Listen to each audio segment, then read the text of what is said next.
Live from New Delhi, you're watching DD India NewsHour, India's voice to the world. I'm Amritpal Singh. Coming up in the next 1 hour, trade wars and economic fallout loom large following Canada's tit-for-tat move against Trump's tariffs. Mexico mulls countermeasures. Beijing says it would file a lawsuit with the WTO.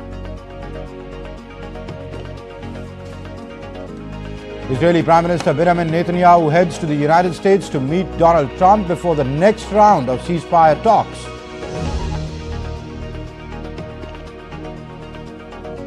Syrian interim President Ahmed al-Sharaa lands in Saudi Arabia on his first trip abroad.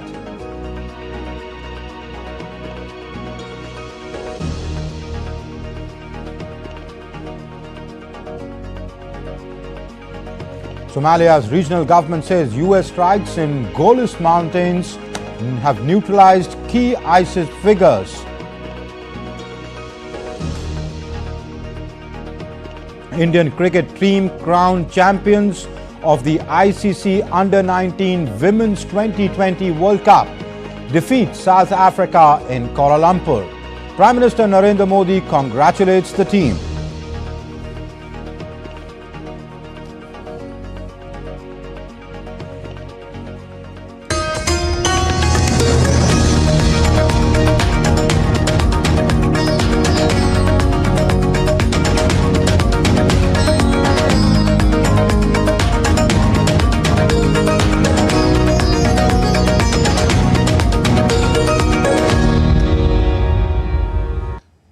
The United States has reignited global trade tensions with sweeping tariffs on key trading partners Canada, Mexico and China. US President Donald Trump claims the move is necessary to curb illegal immigration and drug trafficking. But the decision has triggered a backlash, with the affected countries vowing to retaliate. Canada has already announced counter tariffs.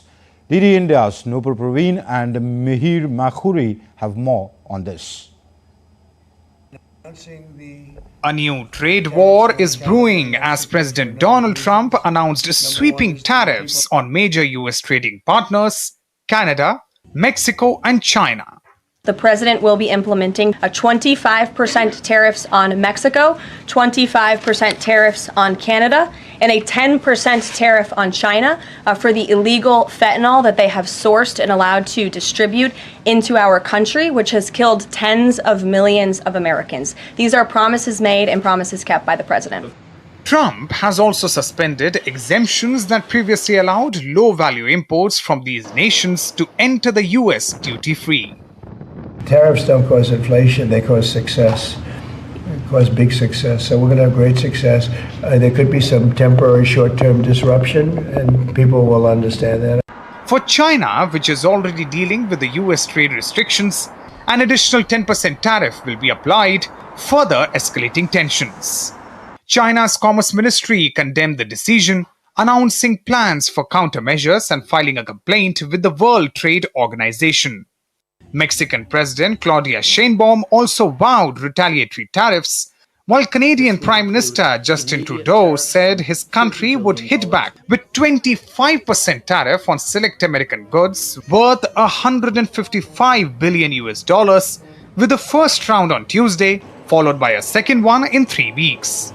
I am announcing Canada will be responding to the US trade action with 25% tariffs against $155 billion worth of American goods. The White House says the move is aimed at holding these countries accountable for failing to curb illegal immigration and stop the flow of fentanyl and other drugs into the US. Trump's tariffs have sent shockwaves worldwide. Japan's finance minister expressed deep concern over their global impact, while South Korea's acting president urged close monitoring of how US tariffs affect domestic businesses. As China threatened to lodge a complaint against the US in WTO, let's see at WTO's role in tariff control. The WTO's primary role is to ensure trade flows smoothly, predictably, and freely. When countries agree to open their markets, they bind commitments, essentially setting limits on customs tariff rates. A country can alter these commitments, but only after negotiating with trading partners, potentially compensating them for lost trade.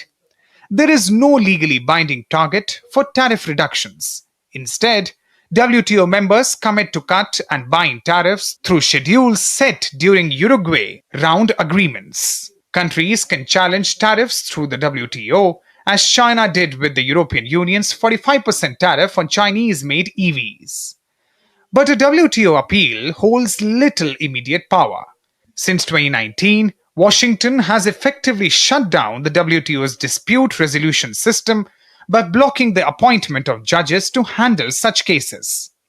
With global leaders preparing for countermeasures, the latest tariffs could mark the beginning of a prolonged and costly trade battle.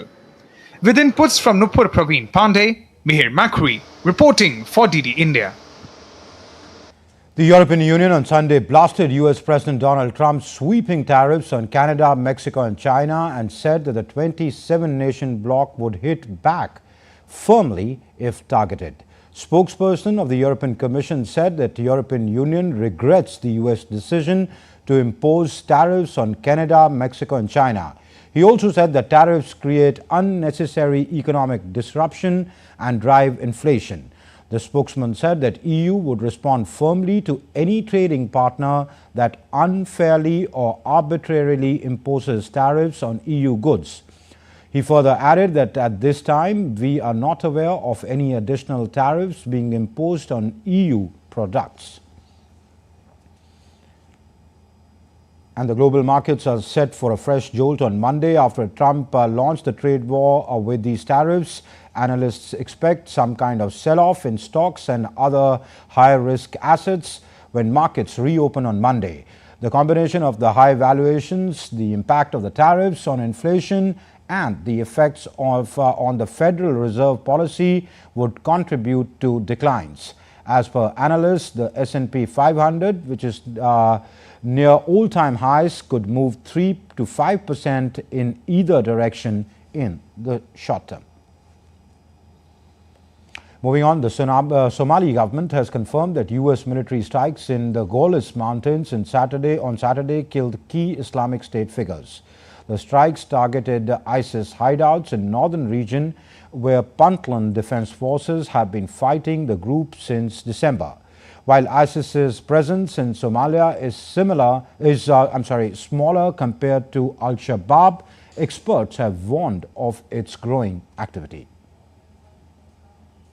US military strikes in the Golis Mountains of Somalia has killed key figures in the Islamic State group. The strikes were conducted in a northern region of the country where the Puntland Defense Forces have been actively combating ISIS since December. The action marks a rare US focus on ISIS in Somalia, as most previous strikes targeted the Al-Shabaab militant group. US President Donald Trump announced the airstrike late Saturday, posting on the Truth Social platform that he had ordered precision military airstrikes on the senior ISIS attack planner and other terrorists. Somalia expressed gratitude for airstrike on ISIS, calling it invaluable. For nearly a month, Puntland security forces have reportedly been advancing on Islamic State hideouts in the region, with the fiercest clashes taking place recently in Turma Saleh, a strategic location. Despite casualties on both sides, Puntland forces have made significant progress, capturing several key areas. The Islamic State invaded the Bari region of Puntland and captured Kandala district. They also affected other districts. We decided not to just watch, sacrificing the lives of residents. Security forces led by Puntland President started the preparation in November 2024. The airstrikes were the first of President Donald Trump's second term in office, but follow a pattern of US military interventions in the Horn of Africa. Rabindra Chauhan's report for DD India. Israeli Prime Minister Benjamin Netanyahu will meet the President of the United States, Donald Trump, on Tuesday. The two leaders are expected to discuss the next phases of Gaza ceasefire agreement, the situation in Lebanon, as well as the Iranian threat. Israeli Prime Minister Benjamin Netanyahu's visit to Washington, D.C. is aimed to discuss regional security, the conflict in Gaza, and efforts to free hostages held by Hamas. Before boarding his plane on Sunday, Netanyahu spoke of broadening peace in the region. In this meeting, we'll deal with important issues, critical issues facing Israel and our region. A victory over Hamas, achieving the release of all our hostages, and dealing with the Iranian terror axis and all its components, an axis that threatens the peace of Israel, the Middle East, and the entire world. Prime Minister Netanyahu is the first foreign leader to meet with President Trump in the White House since his inauguration last month. His visit comes as Israel navigates the first stage of a three-phase ceasefire agreement with Hamas, mediated by the US, Egypt, and Qatar. Till now, 13 Israeli hostages have been freed so far. Negotiations for the next phase remain uncertain, whereas Qatar's Prime Minister called on Israel and Hamas to immediately begin negotiating for the next phase. As for the second phase of the negotiations, we demand Israel and Hamas to engage immediately as stipulated in the agreement. Meanwhile, Turkish Foreign Minister Hakan Fidan visited Qatar on Sunday, where he supported the recent declaration made in Cairo regarding Palestinians in Gaza. He said that Turkey could take in some Palestinian prisoners freed by Israel.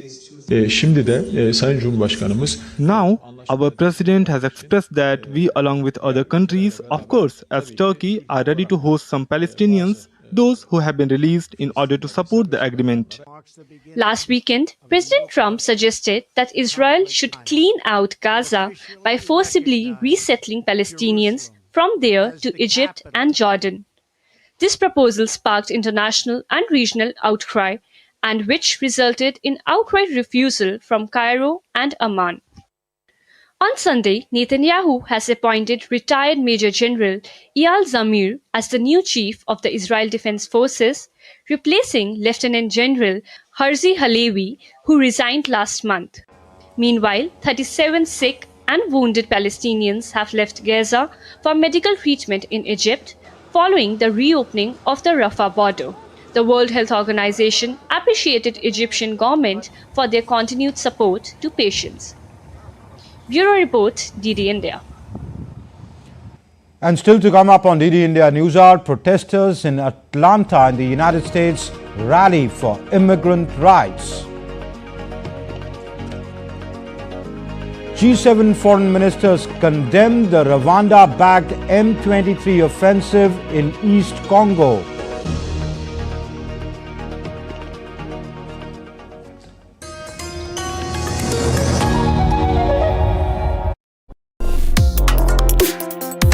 Complex issues, hidden agendas, twists and turns, strategic games. We think all dots are linked. We just need to connect them. Join me every week as I connect the dots to unravel hidden designs in statecraft, mysteries, and decode issues that matter to you. Watch Connecting the Dots with me at these times on DD India.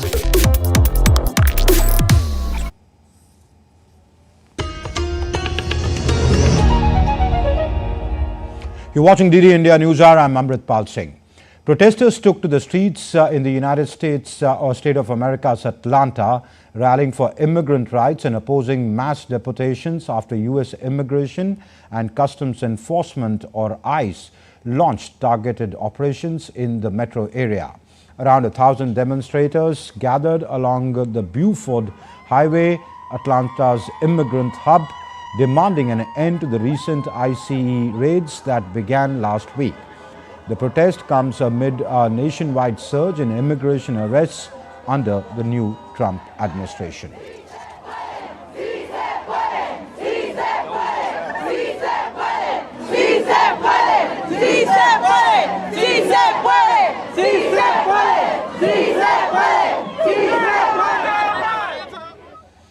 The foreign ministers of G7 have condemned the Rwandan-backed M23 rebel offensive in Eastern Democratic Republic of Congo, urging both the M23 and the Rwandan Defense Force to halt their actions. In a statement issued from Canada, the G7 expressed concern over the capture of Minova, Sake and Goma, and emphasizing the need to protect civilians. They called for the offensive as a flagrant disregard for DRC's sovereignty, marking rise in displaced civilians and worsening humanitarian conditions. And the eastern region of Congo, prices have soared even further, worsening the hardships faced by the local populations who were already grappling with economic instability. The soaring prices are a result of several factors, including the ongoing conflict, disrupted supply chains, inflation, and a lack of infrastructure, all of which have compounded the already fragile economic situation in the region. Syria's interim president Ahmed al-Sharaa arrived in Saudi Arabia on Sunday for his first international visit since the toppling of the Bashar al-Assad last year. Accompanied by his foreign minister Assad al-Shaibani, the top Syrian leader was greeted by Saudi officials upon his arrival.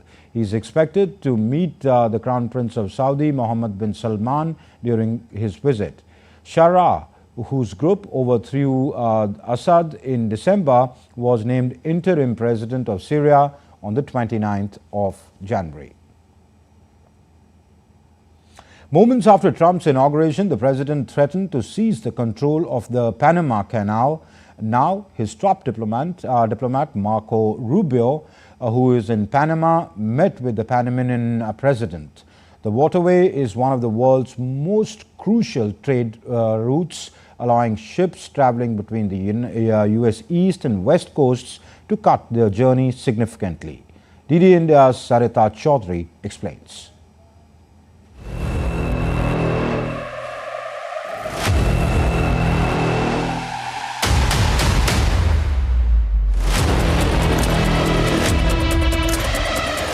On his first international trip as U.S. Secretary of State, Marco Rubio landed in Panama, triggering global attention.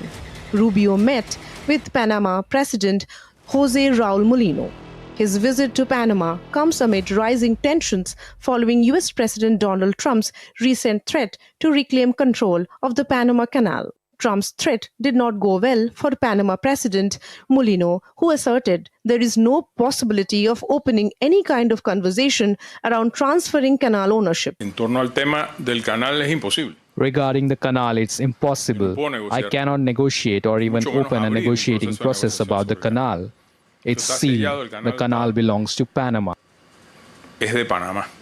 The 82-kilometer waterway is one of the world's most crucial trade routes, allowing ships traveling between the U.S. East and West coast to cut their journey by 8,000 nautical miles, significantly reducing both time and shipping costs.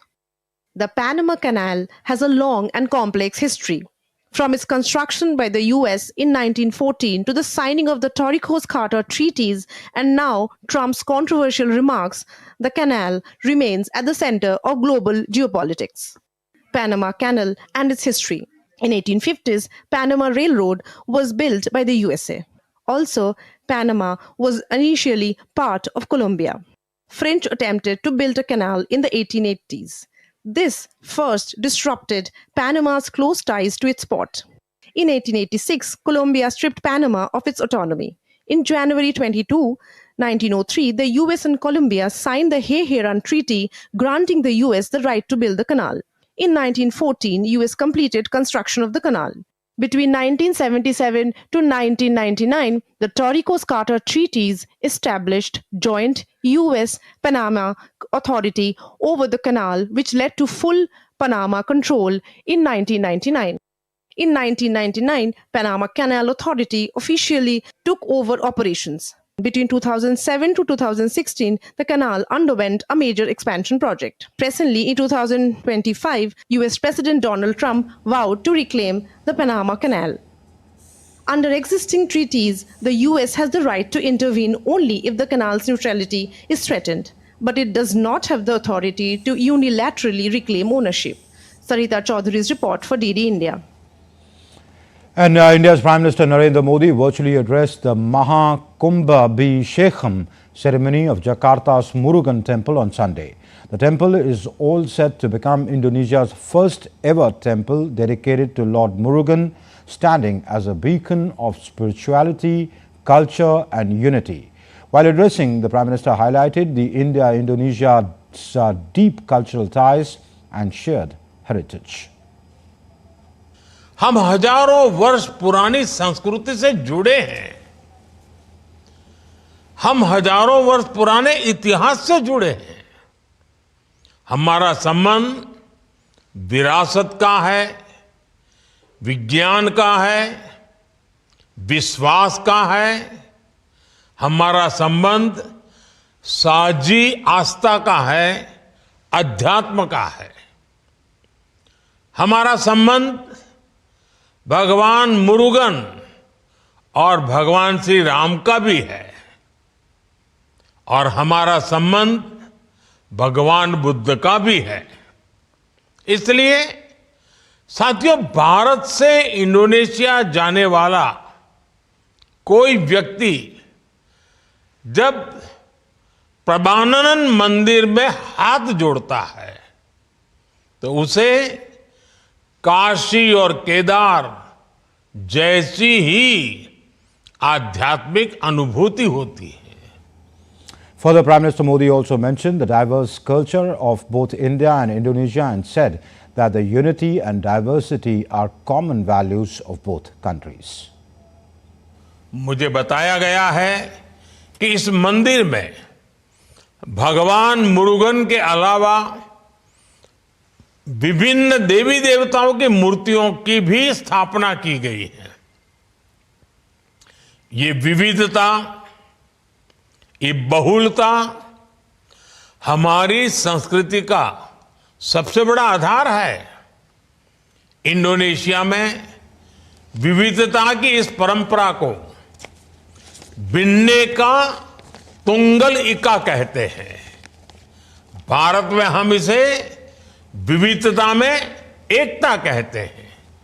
ये विविधता को लेकर हमारी सहजता का ही है कि Indonesia और भारत में भिन्न भिन्न संप्रदाय के लोग इतने अपनत्व से रहते हैं।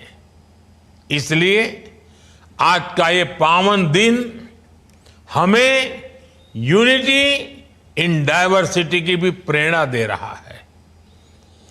A day after the Indian Finance Minister Nirmala Sitharaman presented the Union Budget 2025 in Parliament on Saturday, the industry leaders have widely hailed the budget as progressive and growth-oriented.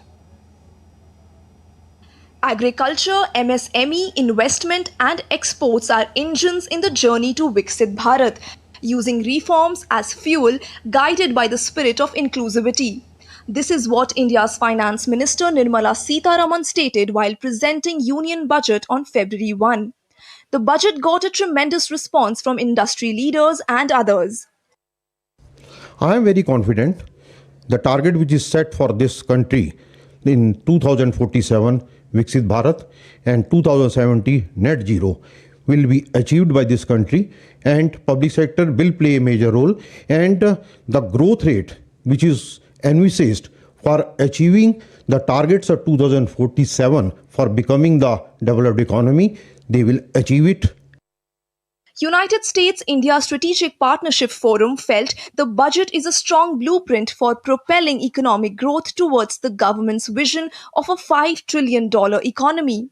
USISPF said it is a strong blueprint for propelling economic growth towards the government's vision of a $5 trillion economy, promoting financial modernization through strategic investments and landmark reforms in the tax structure. The budget signals to investors that India is committed to fostering a resilient, inclusive and globally competitive economic environment. USISPF also appreciated the government's decision to remove the cap on foreign direct investment and simplify the governance constraints in the insurance sector. The union budget also allocated Rs 500 crore to set up centers of excellence for artificial intelligence. Experts believe it would boost AI research, skill development, and industry-oriented education. Microsoft India President Puneet Chandok said on social media platform X, Thrilled to see Budget 2025 prioritize AI and deep tech with a Center of Excellence for AI in Education and a deep tech fund, fueling innovation and driving a Viksit Bharat by 2047. At Microsoft, we are committed to this vision, ensuring technology empowers all. Another focus of the budget was giving income tax relief to the middle class. Industry leaders feel that putting more money in the hands of the middle class will help boost consumption. The chairman and MD of JSW Group, Sajjan Jindal, said, "The budget 2025 provides more money in the hands of the middle class, which will help boost consumption. A change in tax slabs is a welcome step." While PepsiCo India and South Asia Chief Executive Officer Jagrut Koteja feels these measures will stimulate consumption. Jagrut Koteja said, "The measures introduced should elevate the burden of inflation and rising living costs, bringing much needed relief to consumers and in turn help in stimulating overall consumption." In the Union Budget, Finance Minister proposed changes across the length and breadth of the financial landscape of India to ease compliance, expand services, and build strong regulatory environment. Fuzail Ahmed's report for DD India. And the director of IIT Madras, V. Kamakoti, has welcomed the announcement in the Union Budget 2025, stating that rural students will benefit greatly from the broadband infrastructure at the Atal Tinkering Labs and higher schools. This initiative will help ensure that children receive high-quality education. This announcement of Atal Tinkering Lab is something highly welcome. And as IIT Madras, we have been always, trying to nourish innovation and entrepreneurship. We are now extremely happy that this is going to happen. And we would like to see many, many more startups coming from rural India that we could incubate and make them very successful. India's National Security Advisor Ajit Doval attended a book launch event on Sunday on a book called Islam, Sattavad or Pichadapan, that delves into the historical and geopolitical themes. Speaking at the event, Doval praised the author's academic rigor and objective approach to complex issues. The event saw engaging discussions on governance, history, and the evolving role of communities in shaping societies. Doval highlighted the importance of knowledge and intellectual discourse in addressing contemporary challenges, emphasizing the need for a deeper understanding of historical patterns to shape a better future. Doval stated that conflicts are inherent in any ideology or belief system as well as among nations. He emphasized that the key challenge for societies is finding ways to resolve these conflicts effectively. And let's now take a look at other stories that are making news around the world. Barcelona captivated interest of many over a digital video mapping projections on the Prasar Bharati. Italian artist Chiola presented the Arborescent, a digital tribute to nature's growth, providing an immersive experience transforming the facade of the architect Antoni Gaudi's iconic building into a dynamic canvas. Hundreds of onlookers gathered in front of the building, refurbished by Gaudi in 1906, to enjoy the 12-minute show. Bangladesh is hosting hundreds of thousands of Muslim devotees gathered in the town of Tongi on Sunday to join the closing prayer of the three-day Biswa Ijtama. It is considered the second largest gathering for Muslims after Hajj. People come here to pray, believing to get rid of their sins. And still to come up on DD India NewsHour, a discussion with guests on the implication of Donald Trump's tariffs against Canada, Mexico and China.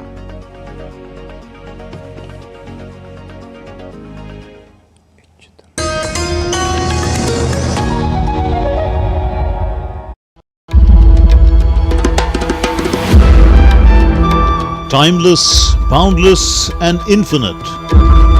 The essence of faith, the soul of Sanatan culture, from the sacred confluence of Prayag, where divinity descends to earth. Witness the grandeur, the devotion, the magic. World's largest cultural and spiritual gathering, with over 450 million devotees expected to attend. Mahakumbh, India's greatest festival of faith. Exclusively on DD India.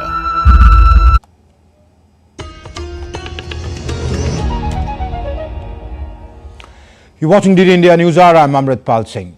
And to understand what the implications of this tariff war, which is initiated by Donald Trump on Mexico, Canada and China, who have again, talked about countermeasures. I'm joined on the show by Professor Manoj Pant, economist. He's the former Vice Chancellor of IIFT. Also joining me is senior journalist Atul Aneja. He's the editor of India Narrative. Thank you both gentlemen for being on the show. First to you, Professor Pant.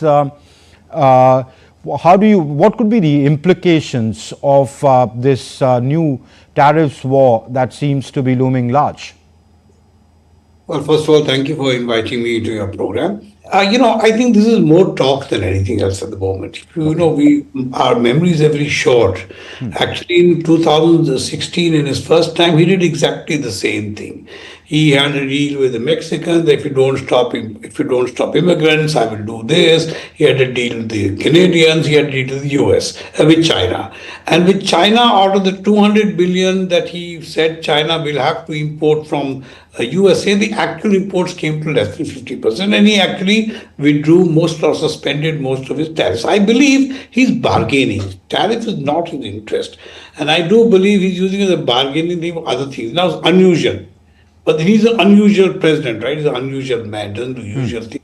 I don't think there is very strong economic substance. Another factor you must keep in mind from the point of view of the tariff war, between 2016 and now, let me give one simple statistic. But Professor Pant, he's already announced tariffs. He's said that 25% on Mexico and Canada, 10% on oil imports from Canada, 10% on Chinese goods. Justin Trudeau has responded back saying in the first 21 days we'll do this, after that this will kick in. So they've announced that, right? No, I agree with you. I'm not saying he would not announce, but remember, I was coming back. If you look, he did the same thing last time. He announced it. Within 2 or 3 months, he suspends them. Once he feels he has got whatever he wants to get. Now, let me give you one more statistic, which maybe Mr. Trump doesn't know, but it's a reality. As compared to earlier years, today in 2022, the numbers I have, US accounts for only 13% of world imports of commodities. Right now, you see, tariffs are all about commodities, not services. They're not even talking about services. He accounts for only 13% of world trade. Now, how much can he sort of make a war on the world with? Let me tell you, Mexico, Canada, yes, have to worry. 80% of their trade is with the US, and they export a lot of stuff like automobiles to Mexico. But so you can talk about that. But the fact that he will cause a world trade war. No, but with the Canadians also, Professor Pant. I mean, they live off the Canadian oil and gas. No, yeah, that's what I'm saying. Those two countries can worry because they're bilateral laws. Oh, you're saying China doesn't? Not the same that was in 2006. And India, let me be honest, has to worry about nothing. Okay. Let me bring in Atul Aneja. Atul, do you agree with Professor Pant's analysis that this is Donald Trump just bully bargaining? Essentially, so, Amrit, I think that's a very important element in the whole game. But again, you have to differentiate that amongst the one theme which is coming through is really China. Even when you talk about Mexico, for example, in the first term of Donald Trump, because there was pressure on China, there a lot of Chinese investment went to Mexico, and from there Chinese products were getting into the US. So I think Mexico, we have to take that separately, because it is not just Mexico alone, which will be impacted in any case because of its dependence on the US market. But I think China is also another target when Trump imposes his additional tariffs on Mexico. You see, the whole game, Amrit, I think when you see the three countries, China stands out. I think that's important. That the pressure Donald Trump is trying to build is essentially on China because it has a geopolitical problem with China, but more so to drive a very hard bargain with China. I think that is finally which out of the three countries, that is going to be the most important and crucial trajectory we need to watch out for. I don't think he's ideologically opposed to China, like in the sense as the US was opposed to the former Soviet Union, which was an ideological war. This is more of a technological, economic war, where in the end, Donald Trump would like to draw a good bargain with the Chinese. Remember, Xi Jinping and Trump spoke to each other just before his inauguration. So there is going to be a dialogue between the two. There's probably an understanding between the two, but till you get to a time when you can drive a good bargain, I think these are going to be pressure tactics on China. And finally, I would not be surprised, and people of India seem to think that this is going to be a huge problem between the Americans and the Chinese, which is going to benefit us. I don't think that's necessarily the right case. They are likely to cut a deal with each other at some point. And right now we are at the early stage, the pressure building stage.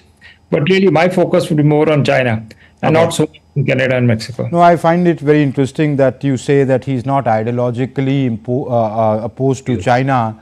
I wonder if he's ideologically opposed or aligned to anything at all. He's just wedded to his own interests. Making America great again. He's wedded. He's a businessman, wedded to his interests. If his interests change tomorrow, he changes. That's the kind of personality. Yes, Professor Pant. Just a second. Okay, Professor Pant, Atul was just saying something. Atul, Taiwan is supposed to be an ally, but he's going to impose tariffs against Taiwan because he wants to protect its America's IT industry. So, no permanent friends, no permanent enemies, only permanent bargains. Okay, permanent bargains. Yes. The two things. One, what he's saying, and one, as an economist, I'm telling the reality. The reality is that this is a replay. It's almost a replay of 2016 in terms of he had an agreement with the Mexicans. If you don't do this, what is this problem? If you are in touch with your friends or whoever in USA, avocado prices are already going up. Right. Egg prices are already going. You see, the Chinese can hold out much longer than he can. He does belong to a political system. He belongs to a constituency. Look at Mexico. What's the one thing that's going to hit him? Iron and steel imports. Secondly, on automobiles. Now the consumer gets hit very quickly. And one thing any American knows is how will it drive inflation in America? You're absolutely right. So I'm saying that these are all bargaining positions. These are again played to, he's a true politician. People say he's a great economist. He isn't. He's a true politician. He's not going to do anything, but he's got his constituency. He says, look, you got to do this to China. You got to do this about immigration. His ICE people running all over the place, arresting people. This is all show. But Professor Pant, tomorrow when the markets open, the markets are jittery. Look at the statement that's come from EU. They are saying we will respond firmly if we are on the line. So he is the disruptor that he is, that he, even if for a short term, he will cause he'll bring mayhem. Come back to the one statistic I'm giving, which everyone forgets. Okay. We are all talking about commodity trade, right? Please separate commodity trade from services trade. Right. Today, in 2022, it's even less now. US accounts for only 13% of world imports. Okay. Almost who the hell is he going to hurt? Sorry to use that word. Who's he going to hurt? Except perhaps his own people. That he will not do. I'm saying worldwide, he can't hurt anyone very much except for Mexico, Canada, and China. China, let me tell you also one more. What more will he do? Please go back to Biden. Actually, whatever tariffs he had imposed in his time on Chinese, the Biden continued that. Many of them are sort of, ending that, expiring in 2024. He may extend that in 25. That's it. There's nothing new that he can do. There's nothing that he can create more chaos except by his geopolitics. And then, let's be honest with you, or not, he is creating more peace than any international, leader ever has. Okay. Okay. Let me bring in Atul Aneja here. Atul, what is the reason for his aggression? I mean, why is if he wanted to, the reason he's saying is fentanyl, and that it's being produced in the labs of Canada, and the cartels are hand in glove with the Mexican government, and the Chinese are not doing enough to stop it, then there are other ways you can talk to them. Why wield the rod, or why weaponize trade? I mean, why is he being aggressive? He's packed off Marco Rubio to Panama. And so why is he being so aggressive? A couple of things, Amrit. The first and the most important thing is that he has to differentiate from a domestic perspective with the Biden administration and the so-called deep state of America, which Biden represented. And I see that point. And to show that contrast, you are behaving in a certain manner in order to demonstrate that his predecessors, including Obama, were weak when it came to your region. Is actually recreating, Amrit, the Monroe Doctrine on steroids, really. But Atul, if I may stop you for a moment here, hold your thought. I can understand that during the campaign. Now he's won the election. Politicians do that in the campaign. Once you're in the government, then you act very differently. You act in your own interests. I mean, you leave that aggression for the street. Now you're in the White House. Yeah, but you see, at this time, it is also, if you are Trump right now, he's trying to drive the best bargain for his own country. Okay. And so that aggression is in the end a foreplay for a final settlement. It's not the end game. You're saying it's a bargaining chip. As a strong bargaining, you impose a pressure. You take the case of Mexico, Amrit. Very interesting. You are getting their people out of America. You know, their flights taking off, and illegal immigrants are being sent back home. Yeah. There's already tremendous pressure which is being imposed on Mexico. So there would be a time when you have imposed enough pressure to drive a deal which would be far more advantageous to you than to Mexico. So, you know, I see the aggression essentially as to put a very strong bargaining position and to differentiate himself from the previous government. I think something more fundamental has happened, Amrit, that he has been voted in much larger numbers this time than in 2016. So he has a very strong and aggressive white supremacist domestic constituency element of that within his base. Oh, So yeah. And I mean, look at the language. I buy that. Look at the language his spokesperson used, that these are promises made and promises kept by the president. Yeah. So this is a different. Yes, Professor Pant, I'm coming to you in a moment, please. This is a presidency which has evolved from 2016. It's a different kettle of fish altogether. Okay. Far more organized now, Amrit, than he was in his first avatar. He's learned a lot from that, and so he's a different Trump. We need to make the distinction. All right. Yes, Professor Pant, you wanted to come in, please. Yeah, I agree with Mr. Dhareja completely. See, you must understand what is he saying. You know, one wonders if he often actually looks at the consequences of what he says, but his people around him do. Let me tell you, they know the economics of what he's saying, which is why I said, if you go to history, there's no time on this show. Exactly same thing. Is there a replay? It's like the first film. Now, let me tell you why one of the things he's saying. Look at his response to the accident which happened, the helicopter plane accident in Washington. He spent more time talking about what bad things the previous administration did than what they think, how to worry about this guy. He's got this thing about bringing down. Now, I think it's some kind of a complex he has that he has to show. He's very bitter about 2020. There's no doubt about that. I think he has to show I am really the great guy I was. And one way to show is, if you've not lived, I have lived in mid-US, I've lived many years. He's the kind of guy who appeals, says, I'll beat this person, I'll beat the... So you're saying it's his temperament, his whole personality is coming out into play. But remember, he's got great businessmen behind him. Okay. But they know what's going to happen. Okay. So he's factored in the consequences, just that, he likes to act rash. Absolutely. That's his style. All right, both gentlemen, we leave it there. That's all the time I have for very scintillating discussion with you. We would have loved to carry on, but for paucity of time. Atul Aneja, Professor Pant, thank you very much for being on the show. And still to come up on DD India NewsHour, World Wetlands Day celebrated to raise awareness about wetlands.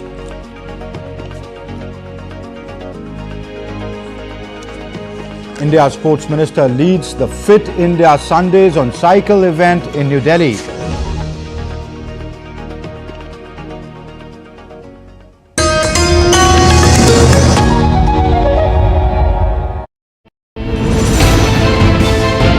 Geopolitics and trade deals.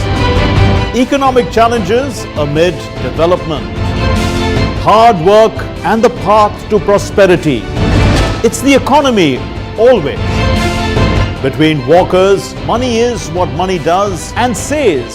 Supply creates its own demand. Between the bulls pulls and bears tears.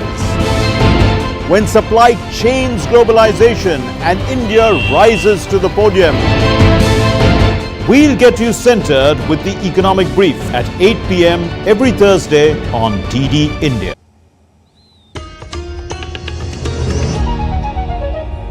You're watching DD India NewsHour. I'm Amritpal Singh.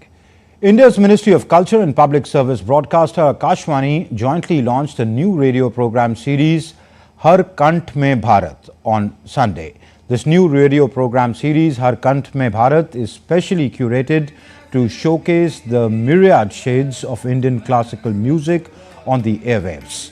The series will be broadcast at 9:30 a.m. every day till the 16th of February and simultaneously from 21 stations across India.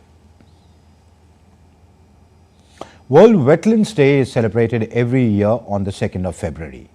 This day marks the date of the adoption of the Convention on Wetlands in 1971, this day in 1971.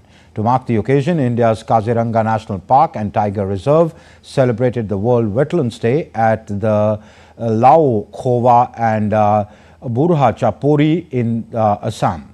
A lesser adjutant stork and a Himalayan griffon vulture were released in the park. The event was organized with the support of Lao Khova, Burha Chapori Conservation Society, the Aranyak and Naugong Girls College. And time now for news about sports. India have been crowned the champions of the ICC Women Under-19 T20 World Cup after a win over South Africa in the summit clash in Kuala Lumpur on Sunday. Gongadi Trisha was named both player of the match and the player of the series for her stellar performance. India remained unbeaten in the tournament, showing their confidence and brilliance. This report sums up India's campaign in the event. Indian women cricket team has done it again. Defending champions have retained their ICC Women's Under-19 T20 World Cup. India clinched back-to-back Under-19 World Cup titles after securing a 9-wicket win against South Africa in the final in Kuala Lumpur, Malaysia. Gongari Trisha starred with both bat and ball. She scored an unbeaten 44 and took 3 wickets for just 15 runs. Trisha was named both player of the match and player of the series for her stellar performance. India chased 83 runs target comfortably. They made a confident start through openers Gongadi Trisha and Kamalini Gunalan. They put on a 36-run stand.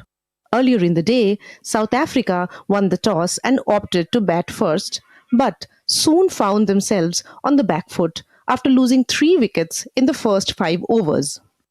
India's bowlers were giving nothing away as the South Africans struggled to score and were bundled out for 82 runs. After the win, Prime Minister Narendra Modi posted on social media platform X. He wrote, "Immensely proud of our Nari Shakti. Congratulations to the Indian team for emerging victorious in the ICC Under-19 Women's T20 World Cup 2025. This victory is the result of our excellent teamwork as well as determination and grit. It will inspire several upcoming athletes. My best wishes to the team for their future endeavors." India finished the tournament with confidence and brilliance as they had demonstrated all the way along, remaining unbeaten. Sports Desk, DD India. Uttarakhand's badminton team won silver in both the men's and women's team events at the National Games in Dehradun.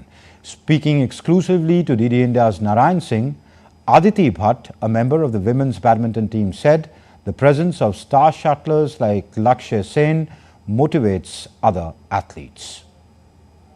I'm joined by Aditi Bhatt, who won the singles match in the team event. And Aditi, a fantastic performance here at the National Games. How you look the National Games giving a platform, especially to the athletes of Uttarakhand? They are continuously doing a good job here. I think we are very proud that Uttarakhand is hosting National Games. It's a very big event, major event for all of us. Uttarakhand is doing really well by providing us everything that they can. They've put a camp for 1 month before this tournament started. So I think that's showing that we played here for a month. So I think that was a big advantage for us. Plus the crowd support is amazing. So we are very happy. And what kind of level of competition here in National Games? I think Laksh being in the team is something that motivates everyone because he's an inspiration for many players, including all of us. He always gives us some of the tips. So you can see that the player of international fame who played Olympics here are also present, and definitely it's a morale booster and it will act as a catalyst in the performance of the player who are playing here at the National Games. With camera person Manmohan, Narayan Singh, DD India, Dehradun. Apart from hosting the National Games, Uttarakhand is setting a new benchmark for sustainability in these games. From solar panel powered venues to rainwater harvesting and eco-friendly construction, the state is ensuring a greener future. DD India's Narayan Singh brings us key facts about these green games in Uttarakhand. As the National Games 2025 progress in Uttarakhand, the event stands out not only for sporting excellence, but also for its commitment to sustainability. Under the theme Green Games, the state has embraced eco-friendly infrastructure, setting a benchmark for environmentally responsible sports events. Talking about the opening ceremony, Prime Minister Narendra Modi highlighted the initiative, emphasizing the use of sustainable materials, including medals and trophies crafted from e-waste. In a symbolic move to promote environmental conservation, a tree is being planted in honor of every medal winner, reinforcing the Games' lasting legacy. Now in this video, we will take a look at the key features of the Green Games infrastructure. First, the energy efficient venues. If you will take a look at the venues, solar panels have been installed at major sporting facilities, generating renewable energy and reducing the reliance on conventional power sources. Energy efficient LED lighting further enhances sustainability. The second point is the rainwater harvesting. Venues are equipped with the rainwater harvesting system to ensure responsible water management with the collected water used for irrigation and other purposes. Third is sustainable construction games. The games infrastructure built using local and eco-friendly materials such as bamboo, recycled steel, significantly reducing the carbon emission associated with transportation and construction. And fourth is the zero waste policy. A comprehensive waste management system ensures proper segregation, recycling, aiming to maintain minimal environmental footprint.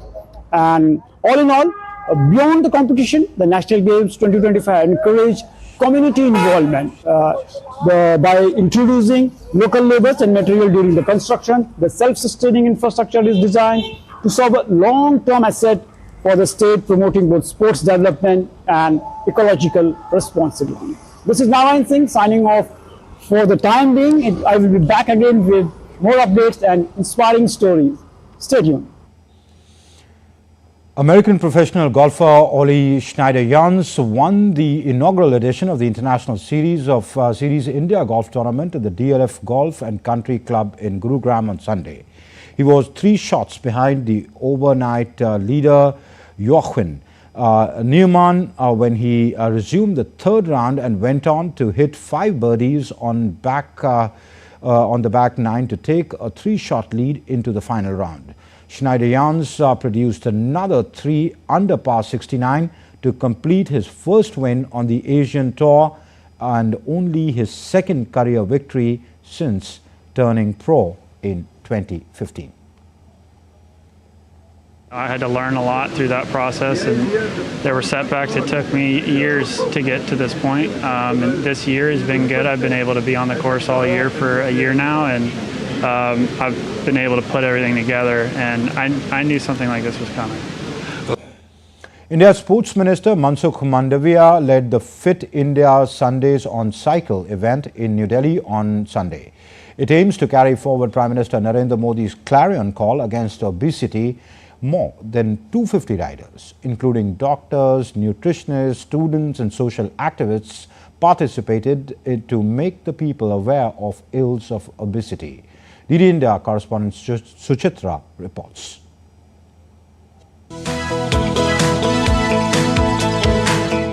India Sports Minister Dr. Mansukh Mandavia participated in the Fit India Sundays on Cycle event in New Delhi. This event aims to carry forward Prime Minister Narendra Modi's message of fighting against obesity.